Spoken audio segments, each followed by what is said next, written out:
শঙ্কাটাই সত্যি হয়ে এলো ব্রাজিল ভক্তদের। কোয়ার্টার ফাইনাল শেষ ভিনিসিয়াস জুনিয়রের। দর্শক, ড্র দিয়ে কোয়ার্টার ফাইনালে জায়গা করলো ব্রাজিল। শেষ বাঁশি বাজার পর বেশ উত্তেজিতই দেখা গেল ব্রাজিল কোচ দরিবল জুনিয়রকে। হওয়াটাই স্বাভাবিক। পুরো ম্যাচ সুবিধা করতে না পারা ব্রাজিল তখন সম্ভাবনা দেখিয়েছিল ম্যাচে ফেরার। আরেকটা আক্রমণ পেতেই পারত তারা, কিন্তু রেফারির বাঁশিতে শেষ হলো ম্যাচ। 3 ম্যাচে 2 ড্র নিয়ে অনেকটা খুঁড়িয়ে খুঁড়িয়ে কোপা আমেরিকার শেষ 8 নিশ্চিত করলো 9 বারের চ্যাম্পিয়নরা। কলম্বিয়ার বিপক্ষে ম্যাচটা ব্রাজিল খেলতে নেমেছিল 4 তারকার নিষেধাজ্ঞার ঝুঁকি নিয়ে। যে তালিকায় ছিলেন দলের সেরা তারকা ভিনিসিয়াস জুনিয়রের নামটাও।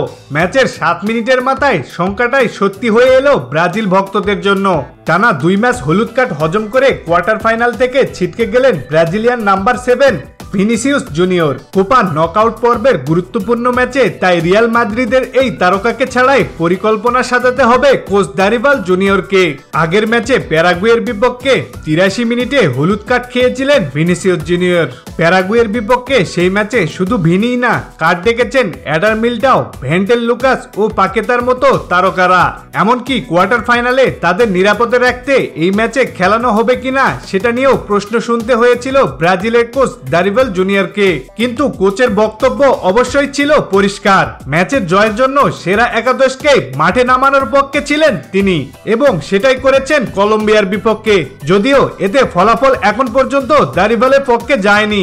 7 মিনিটের সেই ফাউলে কোয়ার্টার ফাইনাল থেকে ছিটকে গিয়েছেন ভিনিসিয়াস। ম্যাচের ফলাফল বিবেচনাতেও খুব একটা সুবিধাজনক অবস্থান করতে পারেনি ব্রাজিল। শেষমেশ ড্র দিয়ে কোয়ার্টার ফাইনালে জায়গা করে নিতে হয়েছে ব্রাজিল দলকে।